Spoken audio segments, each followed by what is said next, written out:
नमस्कार, DD news में आपका स्वागत है। मैं हूं चंद्रशेखर जोशी और आइए सबसे पहले देखते हैं इस वक्त की हेडलाइंस। प्रधानमंत्री नरेंद्र मोदी की अध्यक्षता में हुई कैबिनेट बैठक में बड़ा फैसला। कैबिनेट ने 50,000 करोड़ रुपए से अधिक की कुल लागत से 936 किलोमीटर लंबी 8 महत्वपूर्ण national high speed road corridor परियोजनाओं को दी मंजूरी।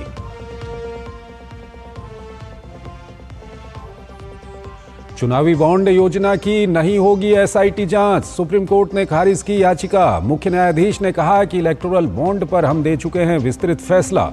कोर्ट की निगरानी में एसआईटी जांच के अलावा भी कानूनी विकल्प आपके पास मौजूद हैं।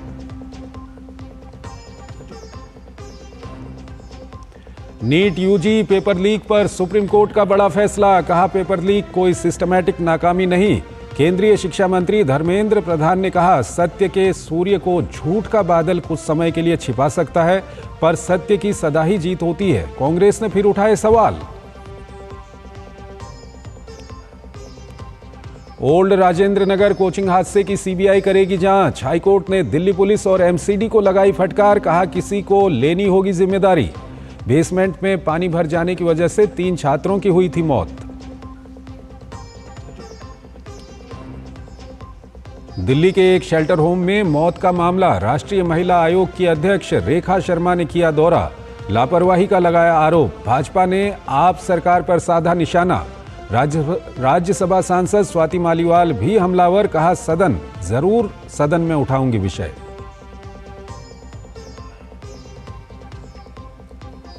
उत्तराखंड में बारिश के कारण आई तबाही। गृह मंत्री अमित शाह ने उत्तराखंड के मुख्यमंत्री से बात कर ली विस्तृत जानकारी। आफत की बरसात से सहमा हिमाचल। बादल फटने की घटनाओं में 50 से ज्यादा लोग लापता। जोरों पर राहत बचाव कार्य।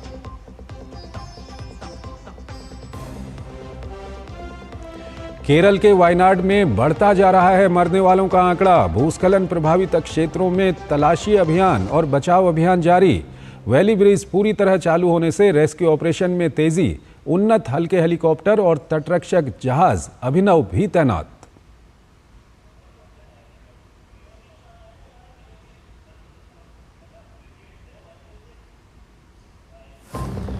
और पेरिस ओलंपिक में भारतीय खिलाड़ियों का शानदार प्रदर्शन। 25 मीटर एयर पिस्टल के फाइनल में पहुंचकर मनु भाकर ने तीसरे पदक की तरफ बढ़ाए मजबूती से कदम। हॉकी में भारत ने 52 साल बाद ओलंपिक में ऑस्ट्रेलिया को हराया। बैडमिंटन में लक्ष्य सेन सेमीफाइनल में बना चुके हैं जगह।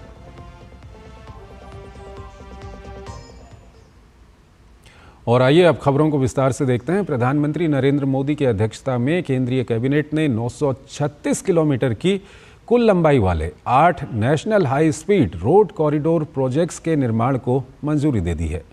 केंद्रीय सूचना एवं प्रसारण मंत्री अश्विनी वैष्णव ने बताया कि इन परियोजनाओं को लेकर सरकार का उद्देश्य लॉजिस्टिक्स दक्षता में सुधार और भीड़भाड़ को कम करना है।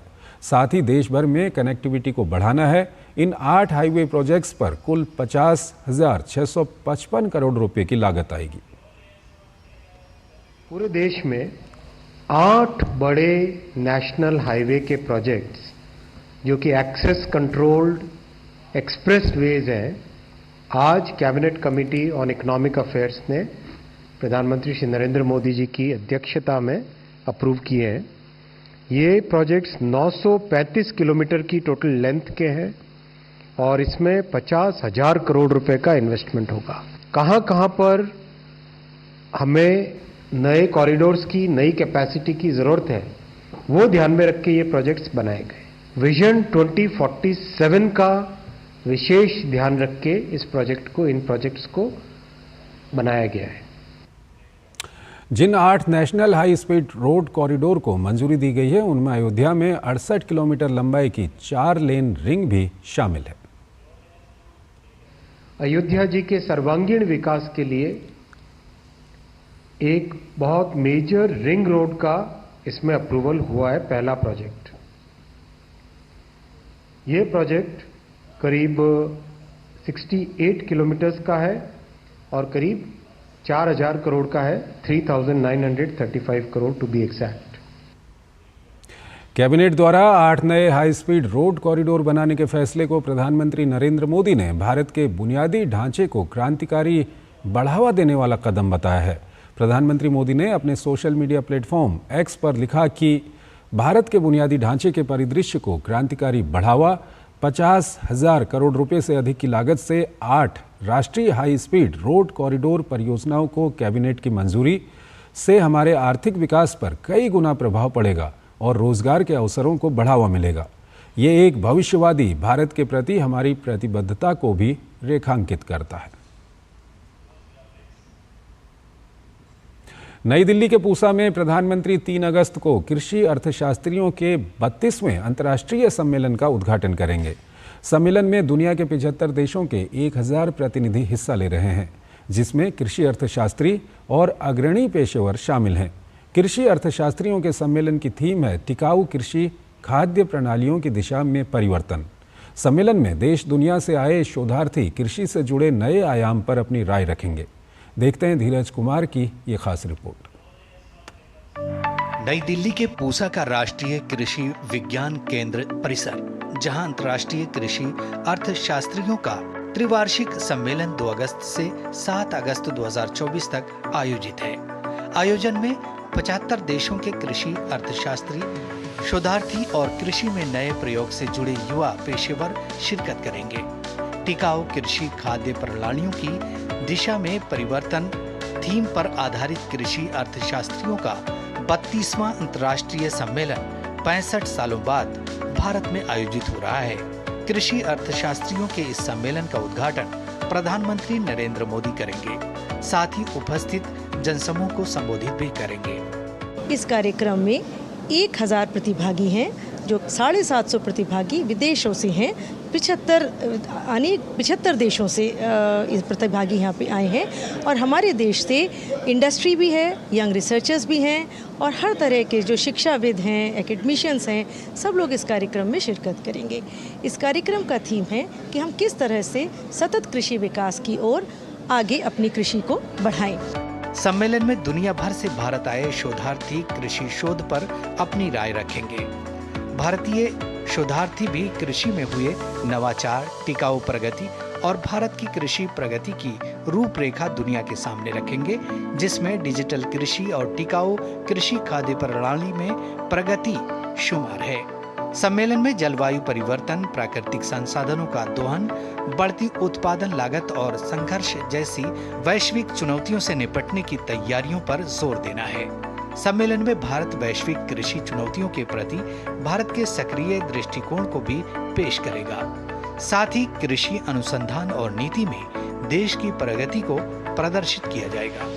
ग्रोथ के साथ साथ हमें फोकस जो है अपना टिकाऊपन, सस्टेनेबिलिटी पे भी फोकस लाना पड़ेगा, ताकि हमारा जो वाटर टेबल है, हमारी जो सॉइल्स हैं, वो उनको जो डिप्लीट होती जा रही हैं, वो ऐसा ना हो। इंटरजेनरेशनल इक्विटी, कि हमें आने वाली जो हमारी संतानें हैं उनको नेचुरल सिस्टम कम से कम इतना रिच दें जितना रिच हमने अपने पुरखों से इनहेरिट किया था। ICAE 2024 युवा शोधकर्ताओं, अग्रणी पेशेवरों और वैश्विक साथियों को एक साझा मंच देने में सहयोग दे रहा है। ICAE का मकसद अनुसंधान संस्थानों और विश्वविद्यालयों के बीच की साझेदारी को मजबूत करना, राष्ट्रीय और वैश्विक दोनों स्तरों पर नीति निर्माण को प्रभावित करना और डिजिटल कृषि और टिकाऊ कृषि खाद्य प्रणालियों में प्रगति सहित भारत की कृषि प्रगति को प्रदर्शित करना है। 32वें अंतर्राष्ट्रीय कृषि अर्थशास्त्रियों की बैठक नई दिल्ली में आयोजित होने जा रहा है। इस आयोजन में लगभग 75 देशों के प्रतिनिधि हिस्सा ले रहे हैं। जो विदेशों से जो आए जो प्रतिनिधि हैं, वो न केवल कृषि के क्षेत्र में हुए अपने शोध के बारे में भारत को जानकारी देंगे, बल्कि बीते वर्षों में भारत में जो शोध हुआ है कृषि के क्षेत्र में, जो सतत विकास कृषि के क्षेत्र में हुआ है, उसके बारे में भी जान पाएंगे। कैमरामैन अनिकेत के साथ धीरज कुमार, DD न्यूज़, दिल्ली। हिमाचल प्रदेश में बारिश ने जमकर कहर बरपाया है। हिमाचल प्रदेश में 6 जगह बादल फटने से भारी तबाही मची है। प्रदेश में 50 लोग लापता हो गए हैं। शिमला जिले के रामपुर उपखंड में समेज खड्ड में जलस्तर काफ़ी बढ़ गया। एनडीआरएफ टीम ने सफलतापूर्वक बचाव अभियान चलाया और मलाणा पावर प्रोजेक्ट के श्रमिकों को बाहर निकाला। पावर प्रोजेक्ट के मजदूर बुधवार से फंसे हुए थे। ये रिपोर्ट देखिए।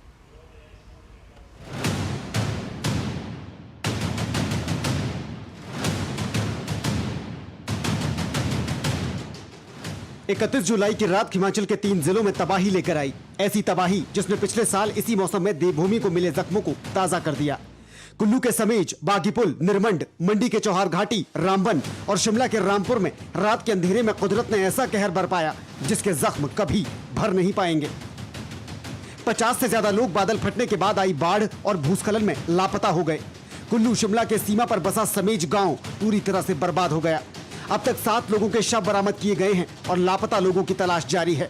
समेज में लापता लोगों को 85 किलोमीटर दूर सुन्नी तत्तापानी के दरिया में ढूंढा जा रहा है।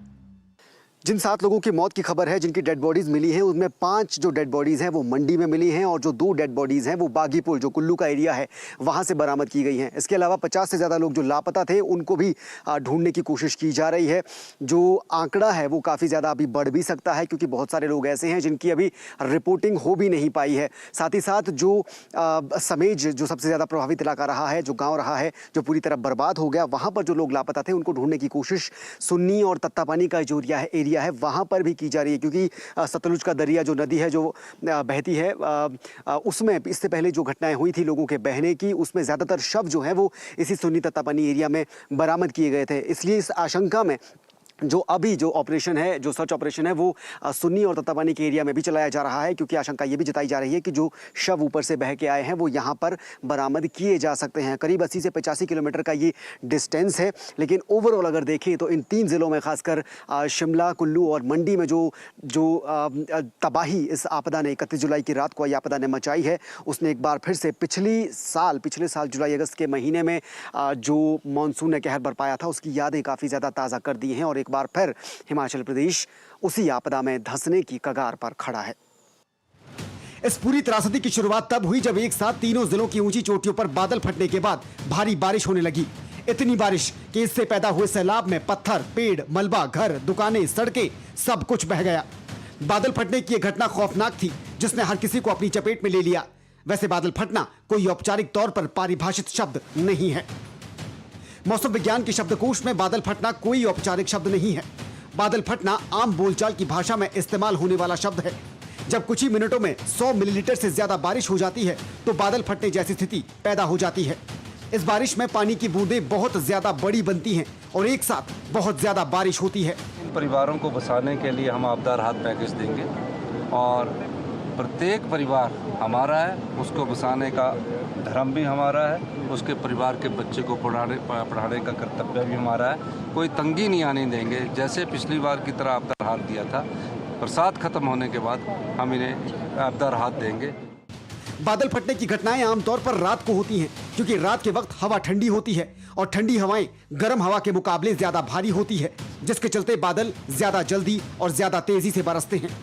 मौसम वैज्ञानिक बताते हैं कि पश्चिमी विक्षोभ की हवाएं और बंगाल की खाड़ी से आने वाली हवाएं जब आपस में टकराती हैं तो बादल फटने जैसे हालात बन जाते हैं और इसमें पहाड़ काफी मददगार साबित होते हैं।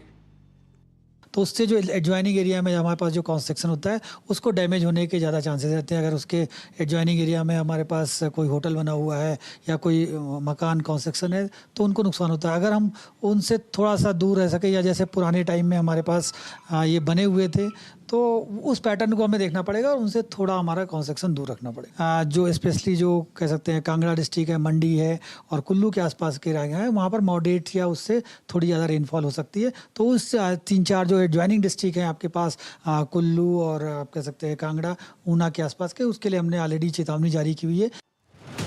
हिमाचल में आई इस त्रासदी के बाद हालात बेहद खराब हैं। कई जिंदगियां चली गई हैं, कईयों के अपने खो गए हैं, किसी का सब कुछ चला गया है तो कहीं पूरे के पूरे गांव बर्बाद हो गए हैं। Bureau report, DD news, Shimla. और राहत और बचाव कार्य कहां तक पहुंचा है, हमारी संवाददाता हेमलता हमारे साथ जुड़ रही हैं, उनसे हम बातचीत करेंगे। हेमलता, बताइए, अभी जब आप और मैं इस वक्त बातचीत कर रहे हैं, कहां तक राहत और बचाव कार्य पहुंचा हुआ है पूरे राज्य में? बिल्कुल, हिमाचल प्रदेश में 31 जुलाई की रात को 3 जगह पर जो तबाही हुई है, तीनों ही जगह पर राहत कार्य लगातार चल रहा है। लेकिन अगर प्रभावित क्षेत्र की हम बात करें तो शिमला जिला का जो रामपुर उपमंडल के साथ लगता समेज गांव है, वो पूरी तरह से तबाह हो गया है। सबसे ज्यादा लोग लापता उस क्षेत्र से हुए हैं। 50 से ज्यादा लोगों की सूची निकल करके आई है जो लोग लापता थे। ऐसे में जो आधिकारिक आंकड़ा है वो 49 इस वक्त बताया जा रहा है और लगातार सर्च ऑपरेशन जारी है। आज सुबह करीब 6 बजे से जो रेस्क्यू है वो शुरू हो गया था और दोपहर को 12 बजे बारिश होने की वजह से रेस्क्यू बीच में बाधित भी हुआ। बावजूद इसके लगातार एनडीआरएफ की टीम रेस्क्यू ऑपरेशन को चलाए हुए है। आज मुख्यमंत्री प्रदेश के सुखविंदर सिंह सुक्खू भी मौके पर पहुंचे थे। उन्होंने प्रभावित क्षेत्र का दौरा किया, प्रभावितों से मुलाकात की। तस्वीरें निकल करके आई कि वो वहां पर जो बच्चे हैं, जो प्रभावित परिवार हैं, उनको दिलासा देते हुए नजर आ रहे थे। लेकिन जो नुकसान है इतना ज्यादा है और मलबा करीब इतना ज्यादा है कि वहां पर नामो निशान नहीं बचा है। किसी का घर नहीं नजर आ रहा है, लोग अपनों को ढूंढ रहे हैं। और ऐसे में रामपुर से काफी दूर सुन्नी तातापानी में एक और जो रेस्क्यू है वो चलाया गया है। सतलुज नदी में वो जो खड्ड है वो जाकर मिली है। तो ऐसे में आशंका ये है कि वहां पर भी जो लापता लोग हैं वो मिल सकते हैं। वहां पर अलग से सर्च ऑपरेशन चल रहा है। लगातार ये तस्वीरें वहां से निकल करके आ रही हैं और ऐसे में बहुत सारी जो विद्युत जल परियोजनाएं हैं उनको भी नुकसान पहुंचा है। और करीबन पूरे हिमाचल प्रदेश की अगर हम बात करें तो 983 पेयजल योजनाओं के साथ साथ और 455 के करीब जो सड़कें हैं वो बिल्कुल बाधित हुई हैं। एक रात की बारिश की वजह से हिमाचल प्रदेश में जो सैलाब उमड़ा है उससे बहुत ज्यादा नुकसान देखने को मिला है। अगर बात मंडी जिला की करें तो मंडी जिला में भी जो 7 लोग हैं वो अभी भी लापता हैं। 2 से 3 शव बरामद कर लिए गए हैं। पद्धर उपमंडल के तहत एक गांव में वहां पर क्लाउड बर्स्ट हुआ है और ऐसे में वहां पर भी जो हालात है बहुत ज्यादा नाजुक बने हुए हैं। तो अगर कुल्लू जिला की हम बात करें तो कुल्लू जिला में भी रेस्क्यू ऑपरेशन लगातार जारी है। मलाना डैम 1 टूटने की वजह से वहां पर बाढ़ आई थी और वहां पर भी हालात बहुत ज्यादा नाजुक बने हुए हैं। और अभी एक और ताजा अपडेट मैं आपको बता दूं कि जिन क्षेत्रों में बाढ़ आई थी और जो क्षेत्र प्रभावित हुए हैं उन क्षेत्रों में जितने भी स्कूल हैं उन्हें 3 अगस्त से लेकर 7 अगस्त तक बंद रखने का आदेश जारी किया गया है ताकि जो हालात हैं वो थोड़े सामान्य हो जाए। उसके बाद जो बच्चों की पढ़ाई है उसको दोबारा सुचारू रूप से चलाया जा सके। जी शुक्रिया इन तमाम जानकारियों के लिए।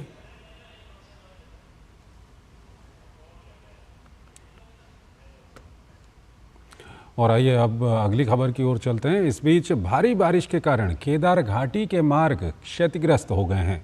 इस आपदा के चलते बचाव अभियान चलाया जा रहा है। इस बचाव कार्य में जिला प्रशासन, पुलिस प्रशासन सहित अन्य सुरक्षा बल लगातार कार्य कर रहे हैं।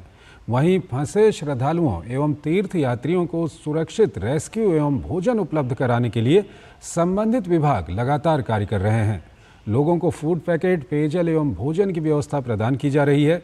केदारनाथ, लिंचोली, भीमबली, सोनप्रयाग, शेरसी, गुप्तकाशी एवं चैमासी सहित अन्य स्थानों पर अब तक लगभग 18,000 फूड पैकेट्स, करीब 35,000 पानी की बोतलें उपलब्ध करवाई जा चुकी हैं।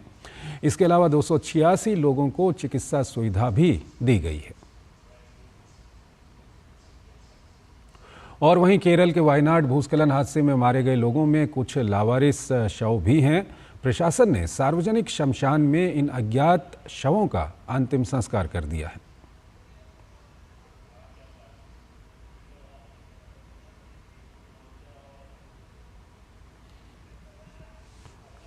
तो कई सारे वहाँ पर लावारिस शव वहाँ पर मिले थे, उनका अंतिम संस्कार कर दिया गया है और अभी भी वहाँ पर राहत और बचाव कार्य जारी है। कई शव निकाले गए हैं और लगातार सेना, नौसेना, वायुसेना, एनडीआरएफ और राज्य की जो राहत एजेंसियां हैं वो लगातार वहां पर काम कर रही हैं। कांग्रेस नेता और लोकसभा में leader of opposition LOP Rahul Gandhi को केरल के वायनाड में लोगों के विरोध का सामना करना पड़ा है। राहुल गांधी और प्रियंका गांधी 2 दिवसीय वायनाड दौरे पर पहुंचे थे। यहां हुए लैंडस्लाइड में 200 से अधिक लोगों की मौत हो चुकी है। राहुल गांधी ने प्रियंका गांधी के साथ मिलकर वायनाड के मुंडकई और पुंचीरी मट्टम गांवों का दौरा किया था। इस दौरान कुछ लोगों ने उनकी गाड़ी को घेर लिया और उनसे सवाल करने लगे। वहां उन्हें स्थानीय लोगों और निवासियों ने रोका और कहा, भाई उनसे कहो कि गाड़ी रोकें, हम ही लोग हैं जिन्होंने उन्हें वोट दिया और जिताया। वो यहाँ के सांसद थे। अगर उन्हें गाड़ी से बाहर न निकलने और कीचड़ में अपने पैर गंदे होने की इतनी ही चिंता है तो वो यहाँ क्यों आए हैं? यहाँ देखने के लिए क्या है? इससे पहले गांधी ने केरल के वायनाड जिले में लैंडस्लाइड की घटना को ऐसी भयानक त्रासदी बताया जो राज्य के किसी भी क्षेत्र में अब तक नहीं देखी गई है।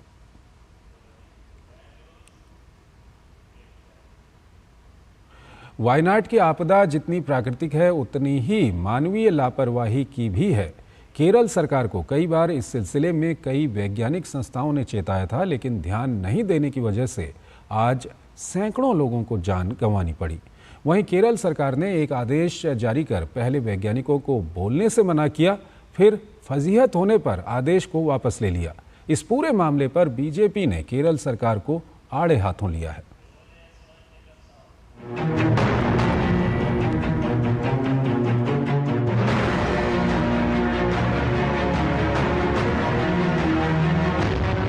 जहां एक तरफ प्रकृति की इस विनाश लीला से लोगों का दिल दहला है, वहीं भूस्खलन हादसे में प्रशासन की लापरवाही सामने आ रही है। केरल सरकार ने एक आदेश जारी किया जिसमें कहा गया है कि केरल राज्य के सभी विज्ञान संस्थानों को निर्देश दिया जाए कि वे मेप्पडी पंचायत वायनाड का दौरा न करें।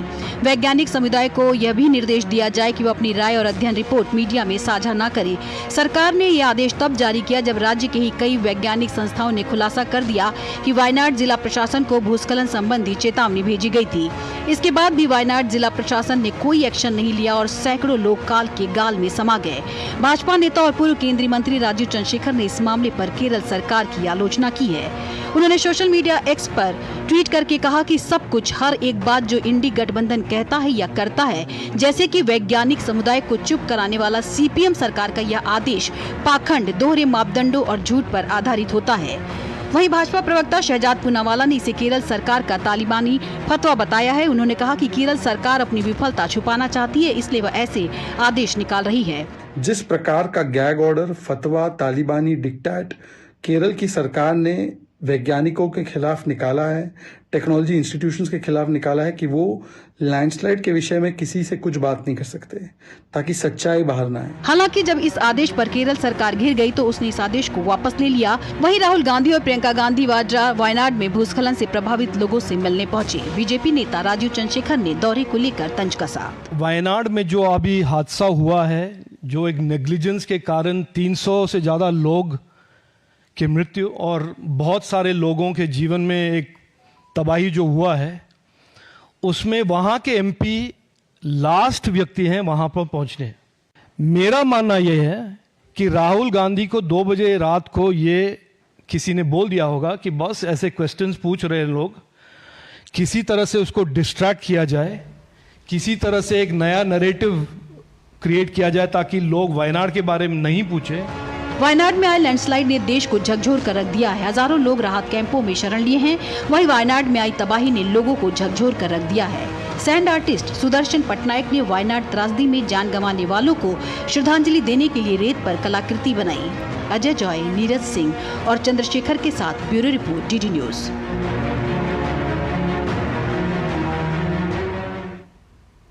दिल्ली के रोहिणी सेक्टर 1 स्थित मानसिक रूप से बीमार लोगों के शेल्टर होम आशा किरण में इस साल अब तक 14 लोगों की मौत होने की खबर से हड़कंप मच गया है। इन मौतों से दिल्ली सरकार के शेल्टर होम की कार्यप्रणाली पर भी सवाल उठने लगे हैं। मामले में उपराज्यपाल VK सक्सेना ने नाराजगी जताई है। राष्ट्रीय महिला आयोग की अध्यक्ष रेखा शर्मा ने शेल्टर में लापरवाही का संज्ञान लिया। दिल्ली सरकार ने मजिस्ट्रेट जांच के आदेश दिए हैं। आपसे ही राज्यसभा सांसद स्वाति मालीवाल ने भी दिल्ली सरकार पर निशाना साधा है। भाजपा ने मामले को लेकर दिल्ली सरकार पर जमकर हमला बोला। ये रिपोर्ट देखिए।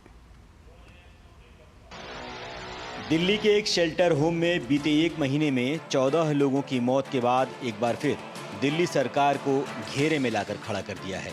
मामले में उपराज्यपाल वीके सक्सेना ने नाराजगी जताते हुए इसे आपराधिक लापरवाही बताते हुए सप्ताह भर के अंदर रिपोर्ट मांगी है।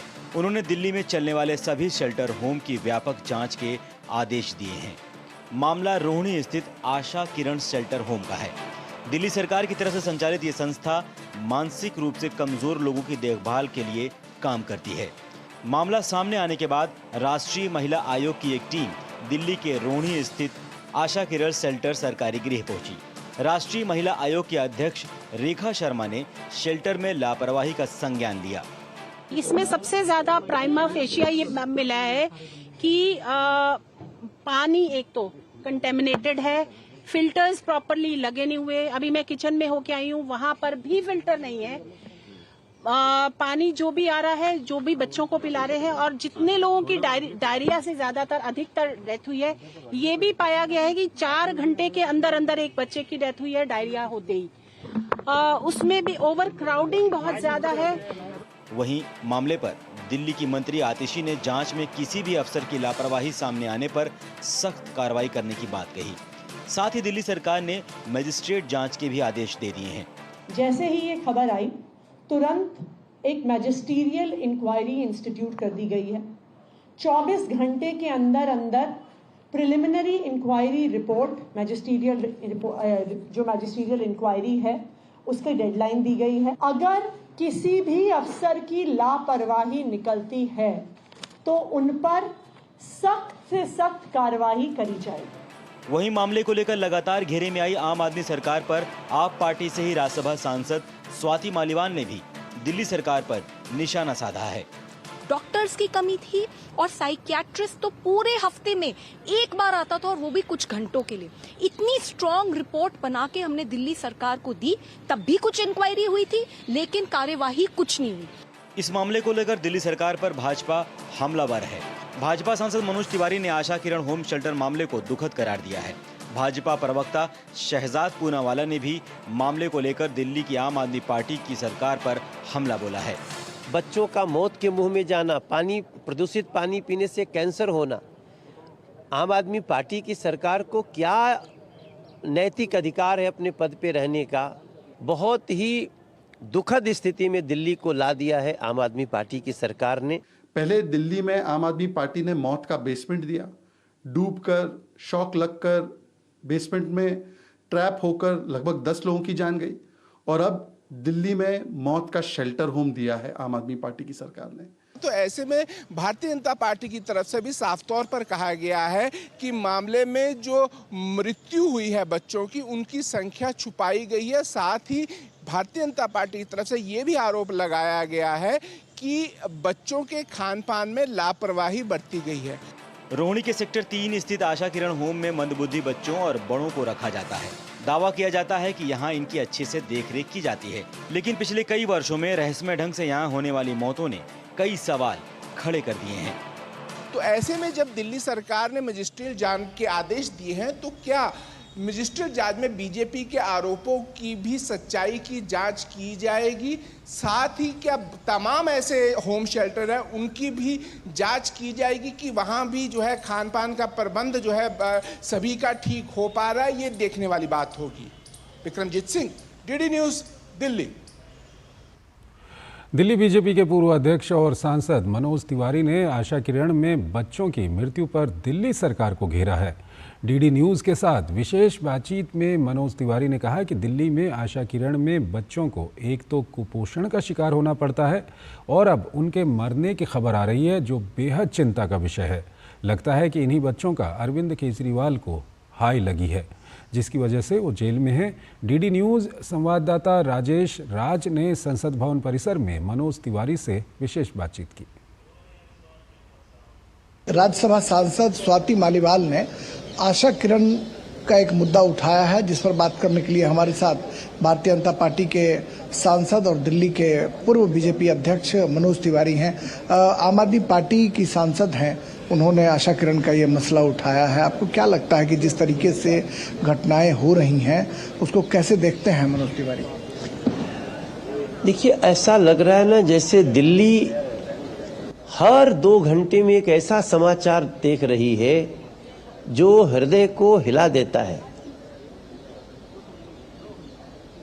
कभी बच्चे बेसमेंट में डूब के मर जा रहे हैं, कभी करंट लगने से मर जा रहे हैं, कहीं प्रदूषित पानी से कैंसर होकर के जिंदगी तबाह हो जा रही है। अब ये जो समाचार आया है आशा किरण, वहां पे दर्जनों बच्चों के मरने का। आशा किरण क्या है पहले तो मैं बता दूं सबको कि आशा किरण में वो बच्चे रखे जाते हैं जो अनाथ होते हैं, मंद बुद्धि होते हैं और वो कहीं ना कहीं स्पेशल होते चाइल्ड होते हैं। उनके लिए एक डाइट होता है, डाइट का फॉलो नहीं हो रहा है, भ्रष्टाचार है। अरविंद केजरीवाल की सरकार है, हर डिपार्टमेंट में भ्रष्टाचार है। कोचिंग इंस्टीट्यूट की घटना हुई, आशा किरण की घटना हुई और एक बारिश हुई तो पूरी दिल्ली लगा कि डूब गई, भीग गई। कैसे देखते हैं आपको? संसद में भी पानी लगा हुआ था और पूरे दिल्ली की सड़कों पर भारी जाम, भारी पानी, एक अव्यवस्था, अराजकता की स्थिति दिखाई पड़ रही है आपको? दिल्ली में 76,000 करोड़ सालाना का बजट होता है, 76,000 करोड़, 70 विधानसभा है। अगर ठीक से बांटिए तो 1,100 करोड़ एक विधानसभा पे पड़ता है। खर्च होता है केवल 60-70 करोड़ सालाना, बाकी पैसे जाते कहां हैं? करप्शन की सारी हदें पार कर गए। अरविंद केजरीवाल की सरकार को शासन चलाना, बच्चों के साथ, नागरिकों के साथ, एंटरप्रेन्योर के साथ, दिल्ली के नागरिकों के साथ न्याय करने की सोच कहां है? उनके पास अगर न्याय करने की सोच होती तो ये लगातार खून के आंसू दिल्ली को नहीं रोना पड़ता। मनोज तिवारी जो भारतीय जनता पार्टी के सांसद हैं और दिल्ली बीजेपी के पूर्व अध्यक्ष हैं, उनका साफ तौर पर कहना है कि दिल्ली में रोज जिस तरीके की घटनाएं घट रही हैं ये कहीं ना कहीं चिंता पैदा करती हैं और जो गरीबों का दर्द है, गरीबों का हाय जो है वो अरविंद केजरीवाल को जेल में रख रहा है। कैमरामैन राधे कृष्ण के साथ संसद भवन से मैं राजेश राज, डीडी न्यूज के लिए। दिल्ली के रोहिणी स्थित आशा किरण होम शेल्टर में मानसिक रूप से बीमार बच्चों की मृत्यु का मामला तूल पकड़ता जा रहा है। इस मामले को लेकर दिल्ली सरकार ने जांच के आदेश दे दिए हैं, लेकिन भाजपा सारे मामले को लेकर लापरवाही के आरोप लगा रही है। दिल्ली के रोहिणी स्थित होम शेल्टर जहां की मानसिक रूप से बीमार बच्चों को रखा जाता था, वहां पर जो है बच्चों की पिछले कुछ समय से हो रही मृत्यु का मामला अब तूल पकड़ गया है। मामला चूंकि मीडिया में आ गया है और सुर्खियां बन गया है, तो ऐसे में दिल्ली सरकार की तरफ से जो है मामले को लेकर मैजिस्ट्रियल इंक्वायरी के ऑर्डर दे दिए गए हैं। ये इंक्वायरी के ऑर्डर के साथ साथ ये भी कहा गया है कि इस पूरे मामले की जांच जो है वो 48 घंटे के अंदर की जाए और रिपोर्ट जो है वो दिल्ली सरकार के संबंधित विभाग को सौंपी जाए। इसके साथ साथ ये भी कहा गया है कि इस प्रकार के मामलों में अगर लापरवाही बरती गई है तो वो बर्दाश्त नहीं की जाएगी। लेकिन चूंकि मामला मीडिया में आया है और सुर्खियां बना है, तो ऐसे में भारतीय जनता पार्टी की तरफ से भी साफ तौर पर कहा गया है कि मामले में जो मृत्यु हुई है बच्चों की, उनकी संख्या छुपाई गई है। साथ ही भारतीय जनता पार्टी की तरफ से ये भी आरोप लगाया गया है कि बच्चों के खान पान में लापरवाही बरती गई है। इस प्रकार की घटनाओं का जांच होनी चाहिए और ख़ासतौर से जो एनजीओज के काम अगर कहीं पर दुष्प्रचारित हैं या उनके बारे में कुछ शिकायत है तो उस पर त्वरित कार्रवाई जरूर होनी चाहिए, क्योंकि व्यक्ति के जीवन से खिलवाड़ इसको कहीं भी टॉलरेट नहीं करना चाहिए।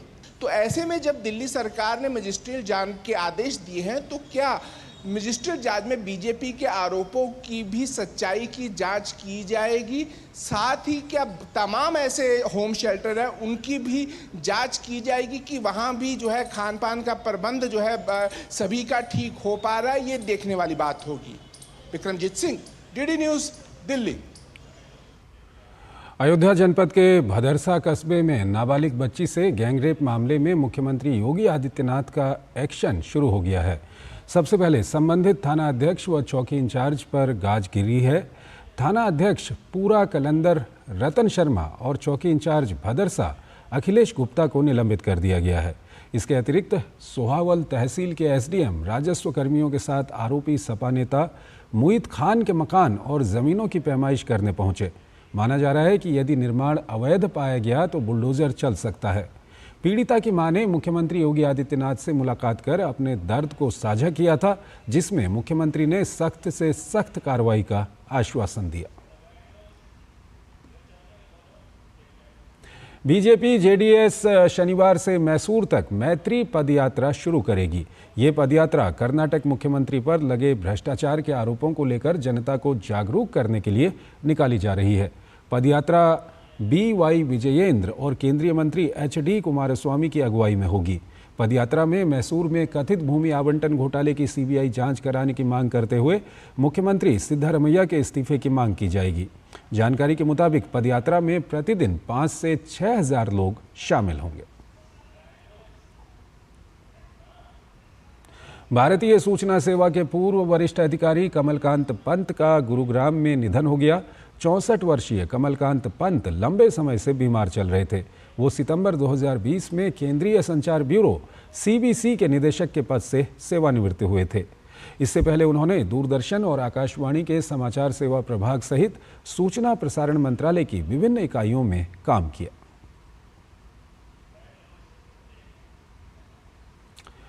भारतीय रेलवे ने पिछले 10 वर्षों में न सिर्फ अपने आधुनिकीकरण और यात्री सुविधाओं में वृद्धि पर ध्यान दिया है, बल्कि सुरक्षा और संरक्षा को अपनी सर्वोच्च प्राथमिकता दी है। इस दौरान रेलवे ने सुरक्षा उपायों को बढ़ाने के लिए कई नई प्रौद्योगिकियों को अपनाया है। किसी भी तरह की खामी का पता लगाने के लिए 26,52,000 से अधिक अल्ट्रासोनिक परीक्षण किए गए हैं। स्टेशनों पर इलेक्ट्रॉनिक इंटरलॉकिंग के माध्यम से नियंत्रण है। 2004 से 2014 के बीच सिर्फ 837 स्टेशनों पर इलेक्ट्रॉनिक इंटरलॉकिंग की व्यवस्था थी, जबकि वर्ष 2014 से 24 के बीच 2,964 स्टेशनों को इस प्रौद्योगिकी से कवर किया गया। 2017-18 में 5 साल के लिए 1 लाख करोड़ से राष्ट्रीय रेल संरक्षण कोष स्थापित किया गया। मानवीय विफलता के कारण होने वाली रेल दुर्घटनाओं पर अंकुश लगाने के लिए 31 मई 2023 तक 6,427 स्टेशनों पर पॉइंट और सिग्नल के केंद्रीकृत संचालन के साथ इलेक्ट्रॉनिक इंटरलॉकिंग सिस्टम प्रदान किए गए हैं। 11,093 लेवल क्रॉसिंग गेटों पर लेवल क्रॉसिंग गेटों की इंटरलॉकिंग प्रदान की गई और 6,377 स्टेशनों पर पूर्ण ट्रैक सर्किटिंग प्रदान की गई। लोको पायलटों की सतर्कता सुनिश्चित करने के लिए उन्हें लोकोमोटिव सतर्कता नियंत्रण उपकरणों से लैस किया गया।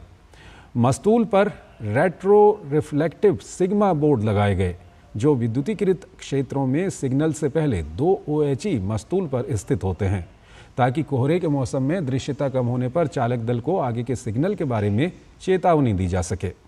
सुरक्षा उपायों के परिणाम स्वरूप रेल दुर्घटनाओं में कमी आई है। अल्ट्रासोनिक परीक्षणों से रेल फ्रैक्चर में उल्लेखनीय कमी आई है।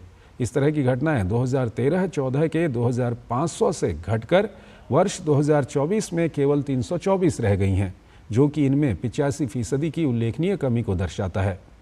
यूपीए के कार्यकाल में प्रतिवर्ष औसतन 171 दुर्घटनाएं हुई, जो वर्तमान सरकार में घटकर प्रतिवर्ष 71 रहीं, यानी कि इसमें उल्लेखनीय 68% की कमी आई। अयोध्या गैंगरेप मामले को लेकर राज्यसभा सांसद बाबूराम निषाद ने सपा पर हमला बोला है। बाबूराम ने कहा कि सपा के सांसद बढ़ते ही अपराधी अपना मुंह उठाने लगे हैं। समाजवादी के कुछ सांसदों की संख्या बढ़ी है, तो जो उनके जो गुंडे, बदमाश और अत्याचारी और महिलाओं के साथ छेड़छाड़ और कुंवारी कन्याओं के साथ, नाबालिग बच्चियों के साथ रेप करने वाले सब अब बाहर मुंह उठाने लगे हैं, बाहर निकल कर आए हैं। अखिलेश यादव जी, ये समाजवादी पार्टी का आपका नगर का अध्यक्ष था मुइनुद्दीन खान, और उसने 12 साल की कन्या के साथ रेप किया और उसके नौकर ने भी किया और उसका वीडियो भी बनाया गया। अभी तक समाजवादी पार्टी ने उसको निकाला नहीं है। निकाले। तो इस बुलेटिन में फिलहाल इतना ही। आप बने रहिए DD न्यूज़ के साथ। नमस्कार।